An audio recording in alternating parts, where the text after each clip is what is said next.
So I think the role of IR is mired in admin.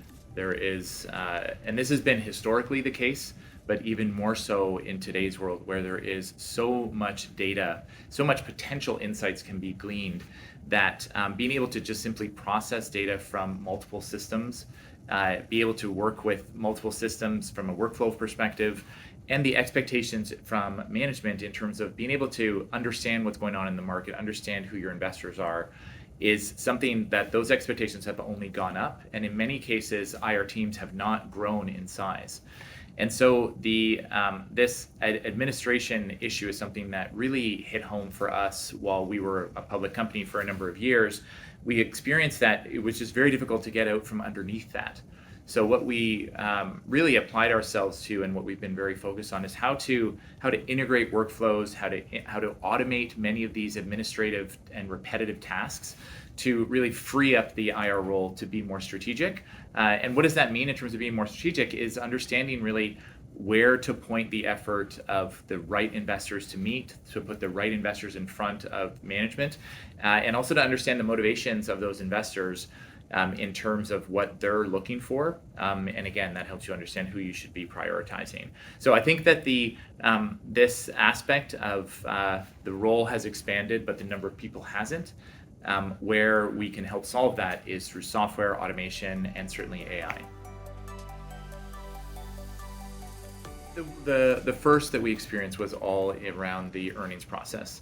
And the amount of time and energy that is put in by IR teams and management teams around scripting for the earnings call and preparing for Q&A.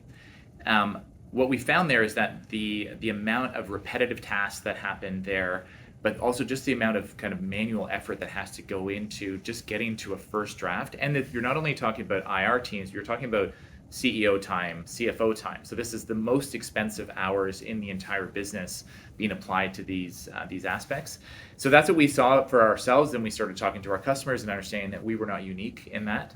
A good example is preparing for Q&A. That if you look at preparing for Q&A, you have a process where let's figure out what are all the potential questions that could be asked.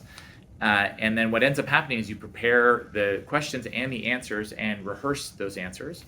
And then you end up getting asked maybe 10% of those questions. So that 90% is wasted. So we think there's a tremendous opportunity. That's a good example of the amount of administration and kind of wasted time that is applied to the earnings process that software AI could be used. And so we started to do that ourselves in our own work, and ultimately that made it to our products.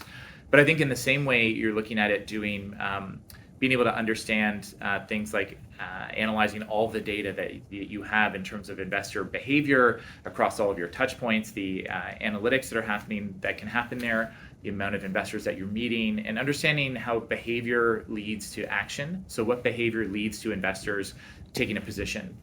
And we think that software and AI can be very, very helpful there.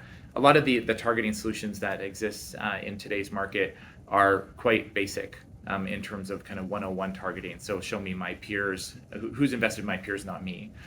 But we think there's tremendous potential to leverage data and AI in that analytics world to be much more precise in terms of where to prioritize your time. I think one of the most powerful aspects in today's world is around summarization and the ability to summarize what's going on across your peer universe, across your research universe, both for yourself, your company, but also your peers. Again, this is a task that has been done for many, many years, where IROs, they have to look at what are all of our peers saying, what are all the transcripts, and then in many cases the IRO or the IR team is actually summarizing those transcripts to say, here's the most salient points that happened. Similarly, from a research perspective, if you get, let's say you have 15 covering analysts, and they all initiate a report or an update after earnings, your responsibility is to communicate that back to management. So in many cases, IR teams, again, would not just attach all those reports, but they are going to summarize and do that manually. So AI tools can do that incredibly efficiently. But even more so, the potential there is that by using tools that are either designed to do that from an IR perspective, which is everything that we've been focused on, but also if you're not using those and you're going to do it yourself, is being very good at the prompting side. Is not just if you ask an AI Copilot or ChatGPT or something, just summarize this earnings call. It's going to give you a summary of that, but it might not be very useful. What you want to do is really make sure that you're prompting it in a way to understand what your use case is and what you want to get out of it. And ultimately, it's also very powerful to not just look at one earnings script, but look at the last 6 and compare what trends have occurred over the last 6 quarters with our peers. What did they seem to be trending towards or away from? What did they leave out in this quarter's report or this result? That's where the real power comes, is not just to summarize, but to really get down to what is it that you really want to understand across those particular aspects in terms of peer transcripts. And then research also has tremendous potential that I think we're just tapping into, is being able to really understand how an analyst views your company, views the space, and what their likely thesis is going forward is very, very powerful in terms of preparing not only for Q&A, but also for broader activities. If you're looking at, for instance, if you're going to start issuing a dividend, you can leverage AI to get a good sense as to how is this analyst likely to react to that based on the way they've behaved and what they've issued over the last number of years. So what I really like from the panel is I think Isabel is a great example of leveraging free tools to gain efficiencies in very low risk type use cases. So looking at things like whether it's drafting emails or creating social posts, or she also talked about summarization for things like peer transcripts or things like that. So I think a lot of those use cases were really the 101 scenarios, but it's very good in a non-risk public use tool environment, and really starting to get value of that from a time efficiency standpoint. Having said that, I think the real opportunity, it's very, very clear that the real opportunity is when you move those tools behind the firewall. And when you get it behind the firewall, you can then really begin to use it in a high utility way, because you've taken care of security, eliminated the risk. One thing that I thought was quite interesting, not necessarily on the panel, but from the roundtables, was the comment that even if you've brought it behind the firewall, to make sure that if you're using a tool, asking it a question or putting MNPI, material non-public information, into the tool, that it doesn't get internally disclosed to the wrong team. And I thought that was very insightful. And the way that we really think about it, I think the most powerful use of AI is going to be through software vendors that are designed for specific use cases. So for instance, in what we do is we focus exclusively on how to make these tools effective for the investor relations role.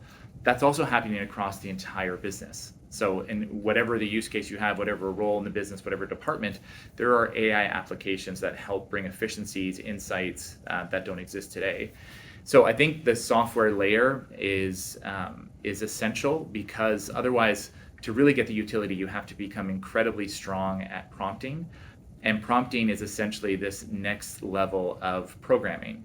And so it's very, very clear within our space that people aren't going to become prompt engineers.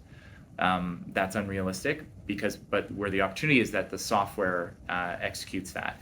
And if you use software behind the firewall, you don't have that same issue in terms of it being disclosed to some other counterpart inside the company. But I thought that was a pretty interesting output from the roundtable session.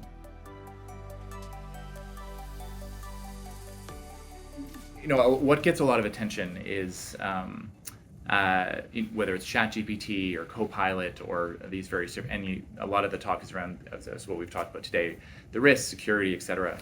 I think the opportunities if you zoom out is, again, the aspect that there is this huge opportunity to eliminate admin. And when you eliminate admin, you save 20, 30, 40% of time. And that on its own is not very useful, because if you just have 20% of more time but you don't do anything with it, it doesn't have any value. However, if you're able to take that time savings and apply it to being more strategic, that helps the effectiveness of the IR role. It helps the output from the company's perspective. It can add to market cap. It can help improve valuation. But to get there is not just an AI thing. It really is about workflow and about integration. And that's something that we've really focused on. When we think about like IR operations, we think about things such as if you're going to go through an earnings process. Earnings is not just is a collection of products. It's a collection of tools that all come together to facilitate it. So what we've really been focused on is how to integrate all that so that it's one job, not one job across 4 or 5 different tools. And I think that applies to whether it's earnings or it's around targeting or outreach or communication. That integrating all these tools into one kind of one cohesive experience that has AI integrated into it is really where the opportunity is. So it's AI is a piece of kind of AI workflow automation across multiple different tools is really where the opportunity lies. And so that's what we've recommitted ourselves to. That's what our whole focus on IR operations and bringing efficiency to IR operations. That's where it's come from. And so we think there's a tremendous amount of opportunity there to deliver more value and ultimately impact to our customers.